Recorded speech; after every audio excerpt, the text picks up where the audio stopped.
Cool. All right, guys. Well, I'm going to kick off. Sorry for the late start. But thanks so much, everyone, for being here. I really appreciate everybody making the effort to come. It's really good. It's really good for all of your own endeavours as well, to sort of keep that sort of New Year energy in motion and get a bit of a kick up the bum with anything that you've sort of been wanting to do with your business for a while. So, firstly, before we get into it, thanks so much to StartCon and Freelancer for making this happen. This is the second time I've been here doing one of these workshops, and I always really love it because everyone is so smart in the audience. Everyone always has their own ideas, things they're always working on, and I've been doing a few of these now. I recently relocated to the Gold Coast, and I've been doing some workshops over there, and it's crazy how far ahead Sydney is in terms of the startup scene. So Gold Coast and Brisbane are still really trying to wrap their heads around the whole startup world, and I feel like you guys really have a good grasp on it, which is awesome. So this is a Bootstrap Marketing workshop, which is essentially my own business, which I run a Bootstrap Marketing digital marketing course for first-time founders. And essentially, Bootstrap Marketing is all about the fact that you should always try and bootstrap your marketing first before you, say, hire an intern even, or you hire a marketing coordinator, a digital marketing manager, or even outsource to an agency. Because if you don't understand the basics and the fundamentals before you get started, then it's going to be really hard for you to manage. It's going to be really hard for you to manage, the output of anyone else that you've got working for you. So that's what Bootstrap Marketing is all about. So a little bit about me and my background. I've always been in marketing. I actually studied a Bachelor of Marketing and Media at Macquarie, and it was the first time they had put that degree together. And we were a real guinea pig test. They didn't really know what was going to happen there or what was going to come out. So we were just sort of 30 students at the time. And what I knew I wanted out of that was definitely to have a sort of creative career in marketing. So my first proper job, so after doing internships and everything, was at Havas, which is an advertising agency, and I was put on the Defence Force recruiting account. Now, this was all about trying to get people into the Defence Force, and the advertising budgets were massive, like insane, so far from where I am now in the startup world. And it's crazy because even now, like years later, I'm seeing some of the TV commercials that I worked on are sort of only now just coming out. So that was awesome. And I always thought that agency, if you wanted to be creative and you wanted to have sort of a marketing job, that agencies were the way to go. But that was before I found the startup world. So from the internship I was involved in university, one of my colleagues from there pulled me over into Leezair, which was a travel app, a startup that basically was connecting people to experiences and things to do around them. It was a really cool concept. Basically, it was all built with machine learning. It was going to get to know like what you liked, and then it would show you so that every weekend, or if you were overseas or anything, it knew the kind of activities that you'd like to do. So an awesome idea. I thought, yep, why not? Let's jump on. I've got nothing to lose. I always knew I wanted to have my own business, so learning from and within another startup is 100% the way to go before you really go out on your own. So we had like a team of 12 people there. We raised $1 million, and then after 12 months, we completely ran out of cash and the business failed pretty bad. So that was actually, for me, one of the best things that could have happened, but not so good for the founders. And the problem there really was that they never really proved the market first, and which I think a lot of startups struggle to do. So that's sort of what started to plant the seeds of me wanting to create a platform, eventually a course that enabled people to prove that they could get to their first 100 customers first, before they hired a team, before they went and got VC and all the rest of it. So I was working in fish burners when I was working for Leezair, and I sat next to this cleaning business called Kayla. And naturally, you know, always chatting to them, always helping them with their marketing. They didn't have anyone doing it at the time. And then, you know, they saw the ship sinking and they were like, hey, why don't you come over and come and join Kayla and we'll see how we go. So I was like, yep, sure, I'll do it. Anyway, I joined Kayla, which soon rebranded to Hometime. And Hometime is a Airbnb property management startup. So last year we became official partners with Airbnb, which is pretty unreal. And we're the only property management partners of Airbnb in Asia Pacific and one of 5 in the world, which is huge. And we've had enormous growth. I think it's been something in the past 18 months, about 450% growth. It's insane. Like, we could not have picked a better time to enter the market for property management for Airbnb. And we only ever had one person in marketing, and that was me. We're now a team of 93, and I've only just hired support. I'm not particularly happy with that because I've been burning the candle at both ends, but it just proves that you can do it yourself and you don't need to be spending enormous amounts of money and going out to agencies and paying so much money to help you sort of find your product market fit. So my real passion is actually in teaching people, which is why I love to do these workshops. And I started, so last year I moved to the Gold Coast to help Hometime get our sort of Queensland and New Zealand market all established. And I used to always do workshops for Sydney University, the master's students down here. And then I realized that I didn't want to fly back and forth all the time. So I was like, okay, well, I've got a whole bunch of material. I know what I'm talking about. I'm going to put it into an online course and see how it goes. And then now that has evolved into this sort of mentoring program where I meet with first-time founders for about once a month we meet, and they have access to my course, and we work through their entire strategy, and we help them get to their, when I say we, me, help them get to their first 100 customers. It's really awesome. I cried so much the other day because one of my students, he basically started this online pharmaceuticals business, and he had spent like $20,000 last year on advertising with this agency. He made one sale from that. Like, he's literally about to give up.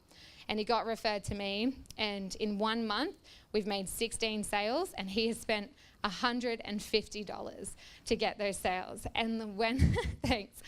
And when I was texting him, because I was checking his ads and everything, and I was like, texting him, I was like, is this real? Like, I don't have access to your like proper backend, so all I can see is that, you know, the conversions that I can see here. And he was like, texting me, like calling me, he's crying, he's like in his mid-40s, and like he's like crying on the phone to me. He's like, thank you so much. I'm like, oh, that feels so good. I mean, I love Airbnb property management, but I really think I love helping startups more.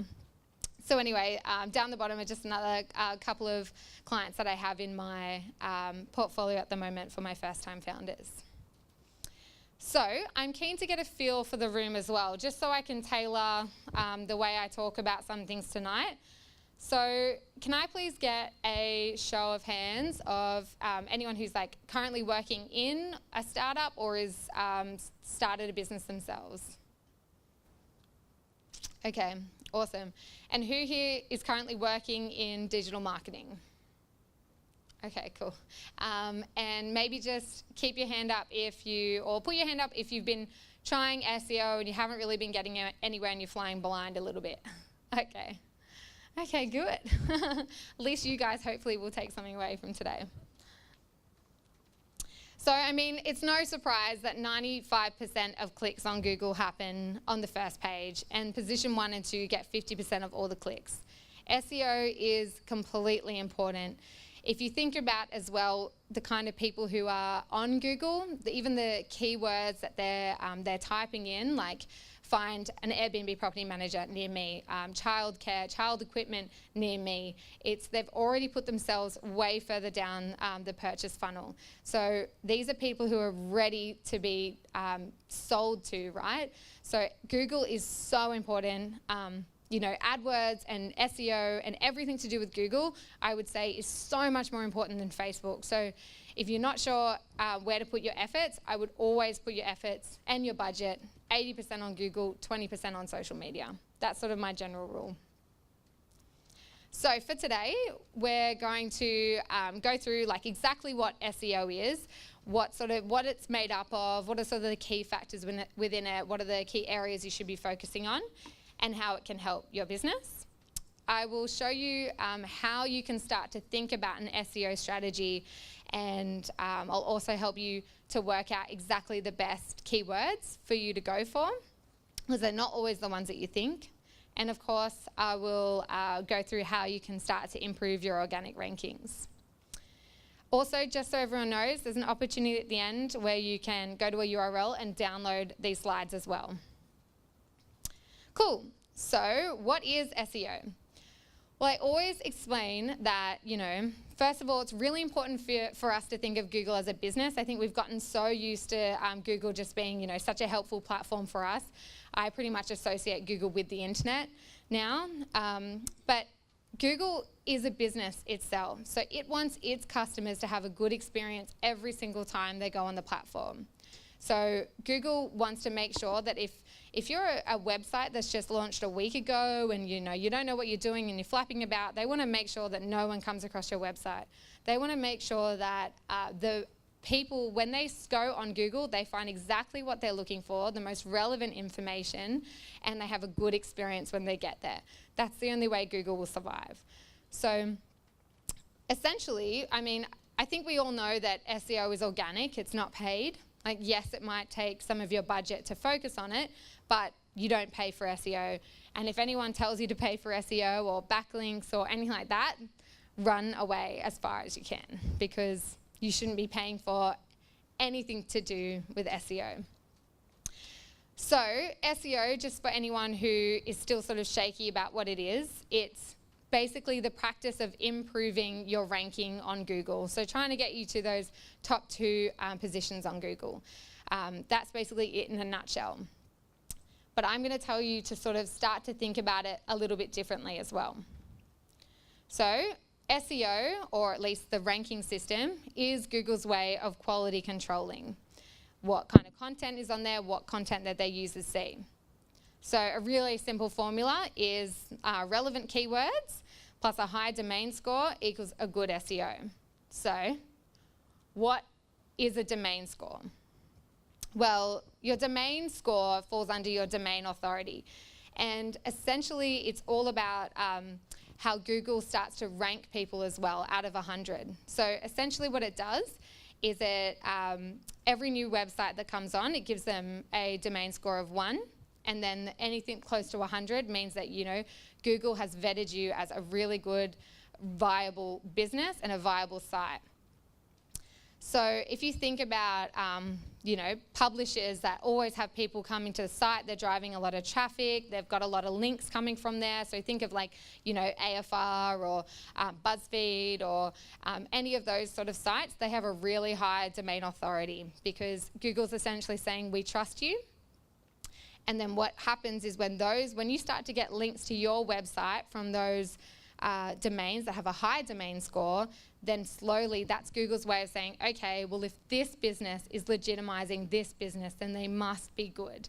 They must have an idea of what they're doing. So that's basically the most important factor in SEO. It's all about trying to get your domain authority as high as possible. If you don't know what your domain score is, jump onto Google after this and literally just type in what's my domain score, and then there'll be all these sort of websites that pop up. I use SEO Quake, and that's just basically a plugin, and you can see what everyone else's domain score is as well. So how do you calculate a domain authority? Essentially, it's all about backlinks and outbound links. So how many other websites are linking to you? That's what a backlink is. So any other website that then links back to Rosa-Clare.com, that's a backlink for me. And then an outbound link is any link that goes from my site and I'm sending them elsewhere. So don't be afraid to link out of your website. Don't be afraid if you've, taken inspiration from another article or, something else you've read online, and then they can go somewhere to see read the full article or whatever it might be. Don't be afraid to then link out of your site, because the more sites that you link out to as well, that tells Google, like, okay, you understand what people are doing online. They're researching. You're trying to keep them in this cycle. You're obviously providing them with something that more information or something they may want. So backlinks and outbound links are basically how Google works out what your domain authority is. So you've got to keep getting more and more links. So that's why in today's world, PR actually still really is important. And that's why too, I think an influencer strategy is also really important, not so much to get on their Instagram or whatever it may be, but do your research and see what is their domain authority. What are the influencers' domain authority, and see whether you actually want to pay them to endorse your product or service or not. Because chances are, I think a lot of influencers may not know what this is either. And then you may be able to charge a whole lot less to say, hey, I'll just pay you $50 if you write this small thing on your website and link it to me. I think you're gonna get some luck there. So how do you influence your domain authority? Well, yeah, of course, improving your SEO overall, which I'll go through today. Getting more backlinks from other well-linked pages, and consistently refreshing your content. So other factors that also influence your domain authority are, how long has the site been around? Because if your site's been around for a while, then that's always going to give Google some more trust in you as well. They say, all right, this site's been around for a few years. There's someone managing it because it's constantly getting new content. We know that this is a site that's basically people are behind and people are caring about. So age definitely helps. So that's why people say, like, oh, SEO, it takes too long, like deprioritize it, it takes months, it takes years. If you've got a good strategy, you can basically get your SEO up and running and performing within 3 months. So of course, the amount of traffic as well. So how much traffic are you consistently driving to your site? So that's why paid traffic is important while you're still working on your SEO as well. Don't drop one and work on the other, because you need to be able to get traffic there to start telling Google, okay, this is a site, people are going to it, they're not bouncing immediately, so they're not landing on the site and then jumping straight away. So you've got to think about, when you're paying for that traffic to go to your site, how do you keep them there for as long as possible? So is that an explainer video? Is that like a 10 tips article or whatever it may be? That's really important. And I sort of mentioned this before, but there'll be plenty of people out there and some dodgy agencies that sort of say, oh yeah, we can get you 99 backlinks this month. And it's just, don't take it, because chances are they're getting them from somewhere super dodgy, and Google is really onto this sort of stuff. And if you get blacklisted by Google, then you're gonna have to start a new business for sure. Okay, so how do you create an SEO strategy? Well, your number one goal, you should stop thinking about, okay, I want to get on the first page, I want to get in the top 3 results. Your number one goal should be, I want to have as much of that real estate on that first page as possible. So I don't just want that top result. I want the 2nd, 3rd, 4th, 5th. I want at least Hometime, for example, to be on all of them. And also, if you don't have a Google business listing, the listing that pops up on the right, that tells you like the address, the opening hours, all that sort of stuff, get that, because that's more real estate that you get to have on the page. Make sure you get that. So also, when you're thinking of real estate, don't just put the same random copy into every single sort of SEO or meta description, right, for every single page, because you want to make sure that you are maxing out the content there as well. Every little bit of real estate on Google's search engine results page is super valuable to you.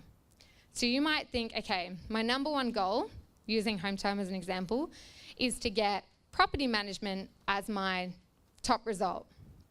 For property management, the keyword, I want Hometime to be the top result, and that's my property management page. Then my next goal is to get our About Us and Meet the Team page as the 2nd page. Then my 3rd goal would be, okay, maybe I go for another Hometime page as well. Or maybe instead I start to get smart and say, you know what, I want to try and get an AFR article that were written in there.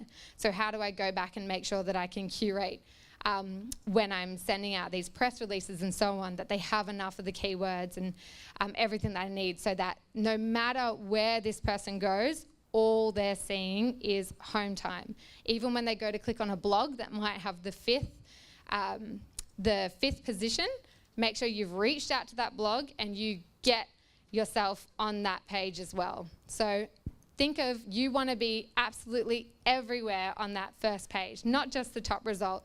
You want to be covered in all of that white space.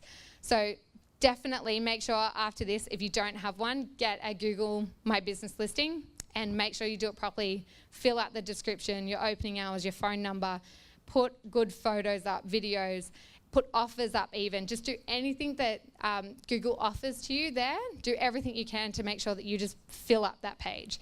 It's super important. All right. So when it comes to choosing keywords, so something that's really important to think of, like I think a lot of people think, oh, you know, like they immediately think of their brand name and they think, okay, well that has to be sort of my, in my top 5 keywords. But really it shouldn't be, because naturally that's going to be all over your site and you're going to start to rank well for that as it is. So I would leave your own brand name out of this and think of, write down like 5 sentences or keywords that you would want somebody to land on your site for. So for example, think of, okay, what kind of problems do they have? So maybe it's, how do I get my first booking on Airbnb? Maybe it's, you know, housekeeping for Airbnb. So think of all these things. Like people may not necessarily be searching for Airbnb property management. So think of what problem they're having or the solutions that they're looking for. So really try to get in the mind of what would somebody be searching for and what of those keywords would I really want them to land on my website for. So write those down. Then head over to Google AdWords and go into their keyword planner. This is probably one of my favorite tools of all time. I use it for almost everything.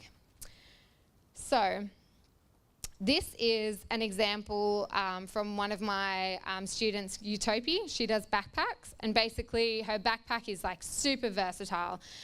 You know, I feel like so many people when they start a business, they think, yeah, it's really good for mums and it's really good for dads, but kids can also use it. Like everyone always thinks that their business is like really good for everyone, and then it's really hard for them to find a target audience. So if you really don't know what to start going after, particularly in SEO, the data's all there. Jump into the keyword planner on AdWords, type in, pick 5 different keywords. If you've got 5 different key audiences, pick 5 different keywords for each, chuck them in, copy the results over to your, to like a spreadsheet. And basically what I do is you can get that traffic. I'm not sure if you guys can see this too well. Don't worry, you'll have a copy of it afterwards. But basically what you can get from Google is the number of people searching for that keyword that month in your target area. And then you can also get like the max bid and minimum bid, right? Always choose the max bid to help you forecast how much you would be spending on AdWords. So then I basically work a formula back from here. I will go into this later if you guys want me to.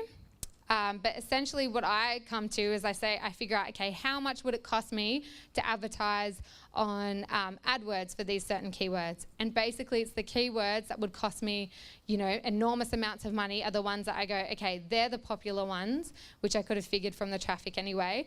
They're the popular ones. They're the ones that I'm going to want to eventually rank organically for, because they're the ones that it's going to be super expensive for me to just keep relying on paid traffic. So then you start to work backwards from there. Okay, what are the keywords that are essentially still competitive and they've got high volume? So aim for over 500 searches per month. And then they also have the highest bid. So basically that's your rule when you're looking at keywords. So the ones that are popular enough that over 500 people are searching for, and they have a high bid, because they're the ones that eventually you're not going to want to pay for. So boom, write them down. It will give you a whole bunch of ideas from there too, and then you'll also get really good inspiration for your AdWords. So like, okay, what actually starts to be cost effective for me when I need to start driving traffic, to see what my bounce rate is, to prove to Google that people come to this site, and so on. So it's a really important exercise for you to do as a first step. All right, so you know the aim of the game is to get as much real estate as possible. You also now know what keywords you want to go for. So at least 5 keywords. I wouldn't go for really much more than that. I would have like 2-3 primary keywords, and then the rest are sort of variations on the primary keyword. And now we start to think of, okay, what's important for me to then start implementing these. So your website should have, at a bare minimum, when you're going through your checklist to make sure that, yeah, everything's working well, look at your title and meta tags. So I'll go through what they are in a minute. But essentially, the easiest way to think about it is, you know, when you copy a link and then you share it on Facebook or whatever, and it comes up with like the title and then a bit of a description on the website, that's what your title and meta tag is. Content, so lots of it. Got to make sure that you've got your keywords almost on every single page that you can, different variations of them, and you've got lots of reoccurring content. Lots of new content. And you've got to make sure that your keywords are in the right places. So they've got to be in your title tags. They've got to be in the first section of the body of anything you're doing. I as well, for anybody who wants to download the slides, I'll get your email from that, and I will send you basically a template of what I use to structure every single like SEO page or blog as well. So I'll send that through to you. So that's where you know what keywords need to be in the right places. And then good UX. So look at your analytics. It's always important that when you're a new business that you do invest in getting some paid traffic, because that's going to really prove to you how people behave on your site. So Google uses your bounce rate, which is essentially how fast do people leave once they come to your site. So imagine someone clicking and then nothing happening, like not loading or whatever it might be, and then them leaving straight away. So if you've got a bounce rate of more than 40%, you really need to check it, see what's happening, why, start to investigate in your Google Analytics. Maybe it's the fact that maybe you'll see that it's the mobile traffic that's really driving that up, because maybe your images are too big, they're taking too long to load. Whatever it may be, you can really figure that out. Your bounce rate tells you a lot about how people are interacting on your site, and it tells Google a lot. Because if you've got a low bounce rate, then it starts to tell Google that people like what they see. And it also tells Google that you're being trustworthy with the message that you're using to send people there. So if you're selling like dog equipment or whatever, and your advertisements are all about, you know, dog play equipment, and then they get on your site and you're actually selling protein bars, people are going to leave super straight away, like really, really quickly. And that's basically telling Google like, oh, okay, these people are full of crap. Like they're misleading people. If they've got a high bounce rate, people aren't liking what they see here, we're going to push it down. We're going to give these people a low domain score, and we're going to push them down. So making sure that your users have a really good user experience is incredibly important, because I think when people get into this SEO game, a lot of people just think, okay, how do I game the algorithm?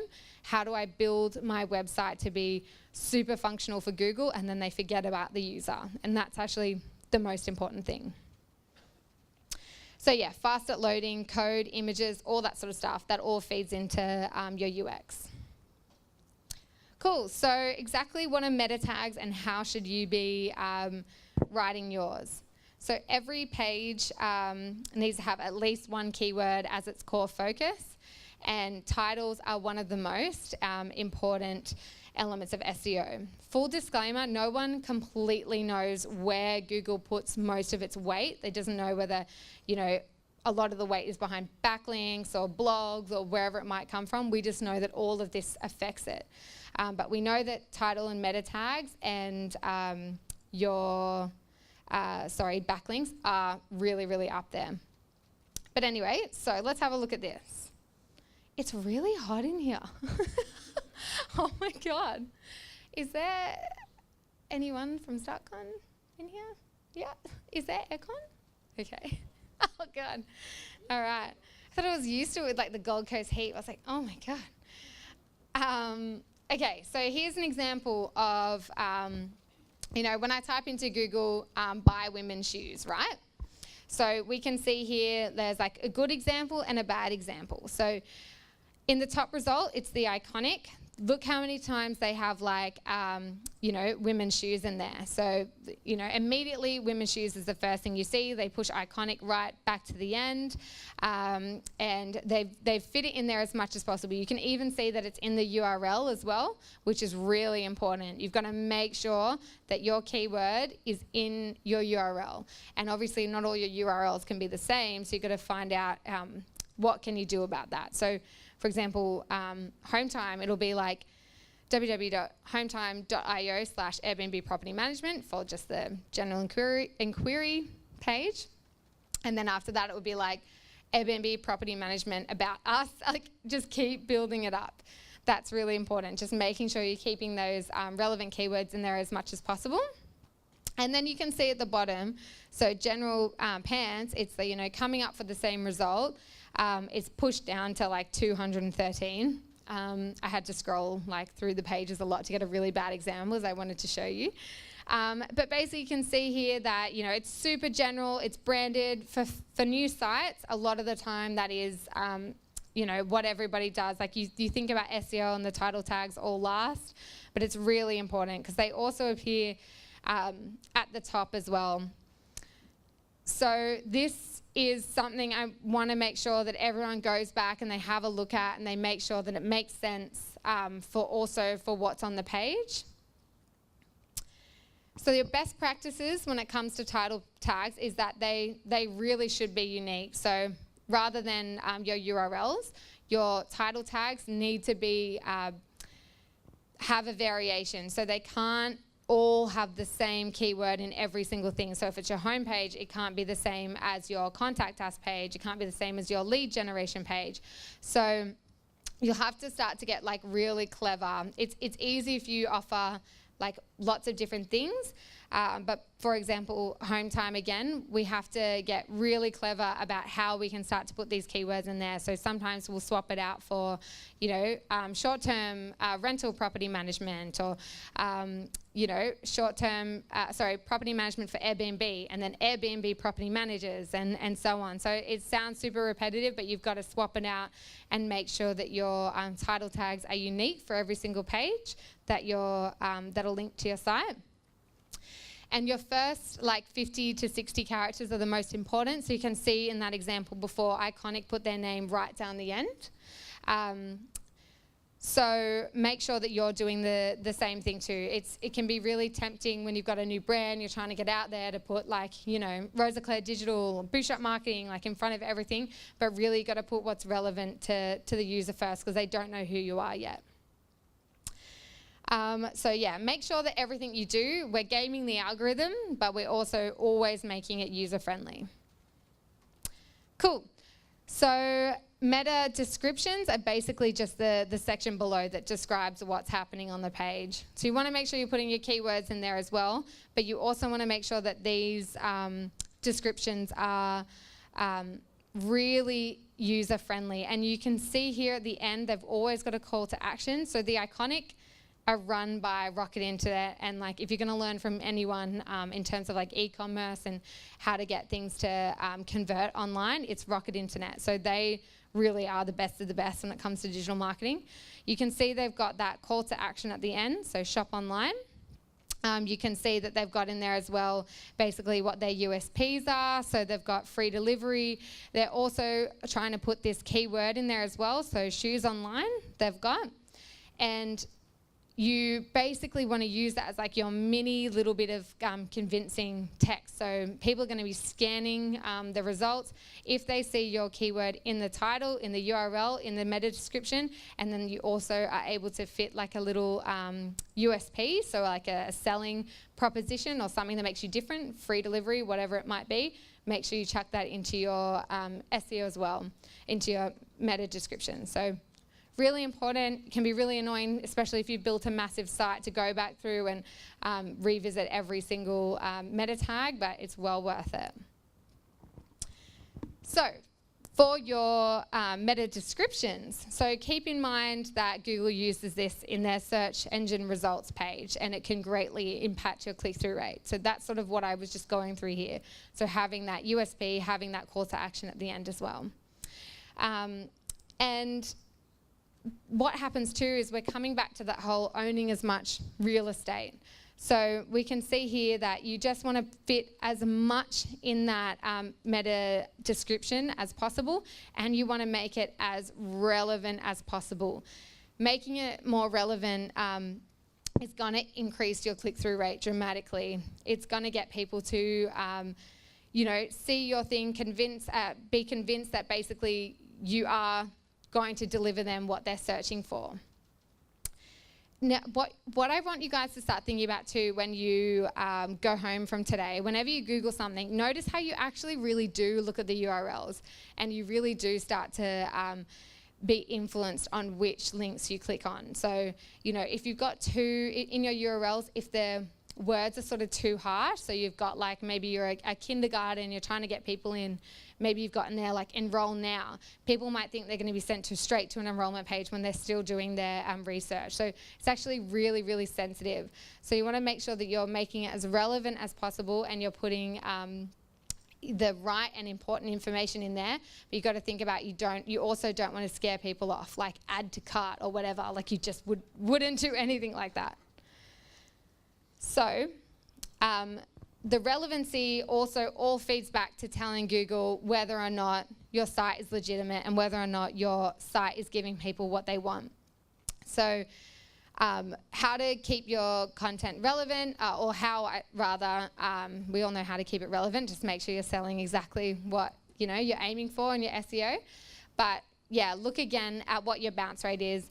Keep it under 40% if possible, and also start to use these related keywords. So as an example, digital marketing course, I can do online advertising, promotion, all these kind of keywords as well. So you have basically your parent keyword, which is at your core. That's what fits into your title and into your meta description, and also into your headings, and then throughout it, because you can't really use the same keyword over and over and over again, because again, Google looks at that and they think you're trying to game the system. So you have to fill it out with these related keywords as well. So just use synonym.com to get those. But yeah, so it's just about making sure, always coming back to the fact of making it as relevant as possible to the user, and also making sure that you're sort of gaming the system with Google as well. Okay, headings. Headings totally seem so simple and something that we think, all our headings would make sense. But when you've built your own site or you've been too close to it, often your headings actually are missing a massive opportunity to get people to stay on your page for longer, and for Google to know that that page is actually what it says it is. So they're much more likely to stay on the page if they see the terms that they search for immediately. That's why your heading is so important. So every single page needs to have a header. So super obvious, but our keyword is property management. And we've got for listings on Airbnb, that's our subheader. That's all feeds back into like what our primary keyword focus is. And then you can see here, so this is one of my clients as well. She's a naturopath, and basically seems so obvious, but in her bookings page, she's got just book. And if a lot of people in here have built their shops on Shopify, I know if many people have in here, all of the things that they give you automatically with the URLs and the headings, it's all like catalog and all catalog and all of this sort of stuff. It's all the generic stuff that they create, and a lot of us just inherit that, and we take this space for granted. So you need to go back and have a look at all of your headings and make sure that you're really taking advantage of the space that you have, because this is very important for users and very important for Google as well. So blogs are always super important. We all know that they are. We all get really disheartened because you feel like you spend a whole week or a weekend and you try to make it really romantic and sit at a cafe and write out a blog, and then you're like, oh, did anyone even read this, or does anyone care? And I put it online and like didn't get any likes, and it's like, oh, it can be such a drain, and it takes so much of your time, especially if like writing doesn't come naturally to you. But they are really important. I would probably only aim for like 3 blogs a month. You don't have to be punching out heaps every single week. 3 blogs a month is enough to sort of tell Google that, you know, this site is constantly being managed, someone's taking care of it, they're updating information on it. And don't worry, like, I mean, maybe I shouldn't be encouraging this, but, you know, you can come up with the structure, the tone, maybe the kind of messages that you want to go for, and then chuck it on Upwork or whatever sort of outsourcing or freelancer, and then see, heard they're really good. And then you can basically upload this template on there and get someone in the Philippines or, you know, someone locally, whatever, to write it at a price that you can afford. And then you basically go through, make sure it makes sense. But you don't even have to post that on your social media. It's all of a sudden, it's only cost you like $20 to get that done. It means that you're constantly having this refresh material. You now know what to look for to make sure it meets your minimum SEO requirements. And that's just one less thing that you have to worry about. So I really encourage you to outsource that if you can. It's really important. Don't be overly ambitious. Aim for 3 blogs a month. That's completely enough. Also, don't be fooled to use subdomains. So a lot of, you know, some of these blogs or, you know, like medium.com, you know, a lot of us think, oh, you know, that's where everyone's already reading blogs anyway. Like, would be a really smart idea that I just run my blog on that. Or maybe your site is like really complicated and you've had it all coded manually, and then you think, oh, it's such an effort for me to go to my developer and get him to upload this blog every month, or get her to upload this blog every month. But really try to resist the temptation, because subdomains are also not good for your overall domain authority. So basically that's like a totally different domain to what Google sees. You want all of your traffic, all of your effort, all feeding back into the one site. So a subdomain is like, instead of having www.hometime.com/blog and then whatever my blog title is, a subdomain is where you have like, you know, blog.hometime.io, right? So if you use any of those sort of plug-in or external tools, even HubSpot, that's just really bad. You want to keep all your effort, particularly with blogs, because you go to so much effort with that. You want to make sure that that's feeding back to your original domain always. And also, we know that getting this content shared on social media is also really good for SEO. We don't know how much weight it puts behind it, because technically these are like no follow links is what Google calls. But I think even having that activity on social media, that engagement, that traffic in general is really good as well. So, you know, if it does happen to be a really awesome blog, it's, you know, hits your key message really well, get it out, share it. But really don't be disheartened if no one likes or comments on your blogs. You're just doing it to prove to Google that someone's managing and someone cares about this site. So alt text. Alt text is basically the title of an image on your website. So if you go to your website and you right-click on anything, so you know if you went to go save an image, download an image from a website, and then automatically comes up in your Finder like the title of what the image will be saved as. So it might be like random purple-haired dog lady, and that's just sort of what you think of, or website image 3, website image purple blank 4. Like, you know, when we're just building websites and things, we can just like do it rush, but actually that alt text acts as like a little blurb to tell Google the context of the image and what's around it. So it's really important that you're thinking about your keywords when you're naming your images. So you can either do this at the start when you're uploading your images, make sure that they're saved as something with your keyword in them. And you can make those alt texts as long as possible. Or you can also go into your back end. If you use something simple like WordPress, Shopify, Squarespace, whatever, they enable you to actually manually alter the alt text in there as well. So that's something to keep in mind. So yeah, if you're not sure, go into your website and just right-click it and pretend like you're going to save it, and then you'll see what your images are actually called. So URLs, I'm pretty sure I've covered to death, but just make sure that you're including the URLs where possible. So down the bottom, I have an example. So rosaclare.com/online course should really be rosaclare.com digital marketing online course, right? Like that's a better practice. So just get in the habit of recognizing your URLs and how important they can be. So backlinks. So how to get quality backlinks, or I guess what are quality backlinks first? So the number of your backlinks should be increasing over time. So again, if you're using PR or you ever go to use PR, make it as part of your criteria that you want as your core. If this, if Startup Daily or whatever is going to write about you, you want to make sure that Startup Daily has a link to you.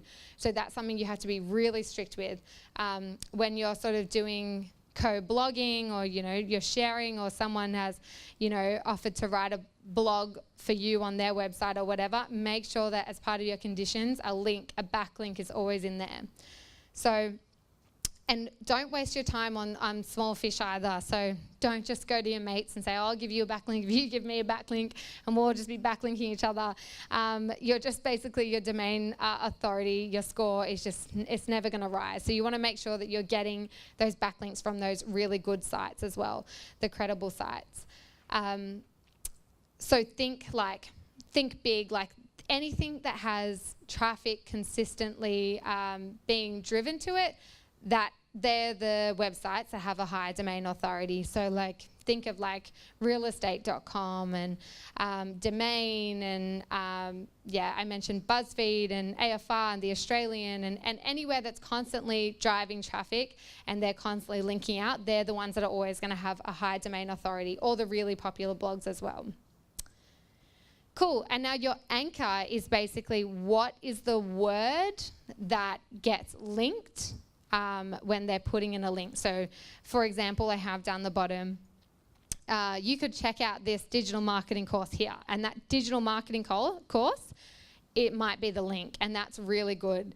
That basically tells Google again that this is a good backlink, it's quality, rather than if they link you on, check out what the author of this kindergarten startup said here, and then they just tag here in it. Try and be really explicit if you're going to be paying for PR, or even getting some journalists to write some content for your influencers or whatever it may be. Be really specific that I want relevant keywords to be linked. All right, so how to get them. So obviously when you're writing really good content that's shareable and is, some good thought leadership, that's going to get people to be passing it around, putting it on their websites, in their newsletters, sharing it about. So obviously having really great content attracts good backlinks. So if you're in a space that people do a lot of research on, so for example, my client that sells supplements and vitamins and the online pharmacy, he basically now gets a guest nutritionist to come in and write all pieces on it as well. So whatever it might be, what's trending for the month and why, and he pays for her to do that, and that's really good because then he actually gets some good social shares from that. So reach out to influencers, and you can be kind of cheeky with this. You can play on the fact that, a lot of the times they might have a little bit of an ego, and you can just say, look, I want to do an interview on you. I'm trying to launch this new protein bar, and, you're really fit, and I just basically am doing a piece on, how to stay fit. And then a lot of time they'll be like, yeah, awesome, interview me, that's amazing. And then you interview them, and then basically you put that interview on your site, and the chances are they're going to want everyone to know that they've been interviewed. So then they're going to put it on their site and link to you and say, hey, check out this article that I was featured in. They wrote a piece on me. I was recently interviewed by. So you can be a bit cheeky there. You can write your own content that that they're going to want to have featured on their site as it is. So even a testimonial, whatever it may be, that basically strokes their ego, that means they will want to put it on their own and share it back to you. So get a little bit creative there. PR, I've mentioned that 1,000 times. That's really important. Guest posts as well. So that's basically when you start saying like, I'm going to write, I'll write a piece for your blog, you write a piece for my blog, but just make sure that you're engaging in this sort of effort with somebody who has a good domain score. Something else that you can do to get backlinks is have a look at like whatever appears on one of your favorite or one of your top keywords. It might be like, for example, for this nutritionist, it might be an article that basically says, 5 things you should be doing before you're going to sleep to have a better night's sleep. And then you find out that you look at that link and it's from, say, 2016. So then you go, amazing. I'm going to do 2000 and I'm going to write this in 2019, and I'm not going to do 5 things you should be doing. I'm going to write 10 things you should be doing. And then you basically take what you've written, you then reverse engineer the backlinks that 5 things article got, and you can get this if you're using tools like SEO Quake and SEMrush. You can see exactly what backlinks people are getting, and then you basically go on this whole hijack backlink strategy. So you go and you find them and say, hey, did you know you're actually linking to an old article, it's in 2015, actually there's been new stuff that's released, and yeah, we thought you might like ours because it's like 10 things and whatever, and it's more recent. And then 9 times out of 10, they're like, okay, great, they don't care, they put it on their website, they update the link, keeps everyone happy. It's sort of like, it's almost like cold calling. You just got to create these blogs, reach out to people who you think would be interested in, and just sort of always one-up whatever the existing page is. So I think it's called like skyscraping technique. And yeah, again, never, ever, ever pay for links. I can't stress that enough.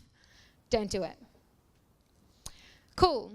So to wrap up, your SEO rules are that you always need to be providing great content that actually matches people's needs. So don't go after keywords that are just keywords that have a lot of search volume. Go after what's super relevant.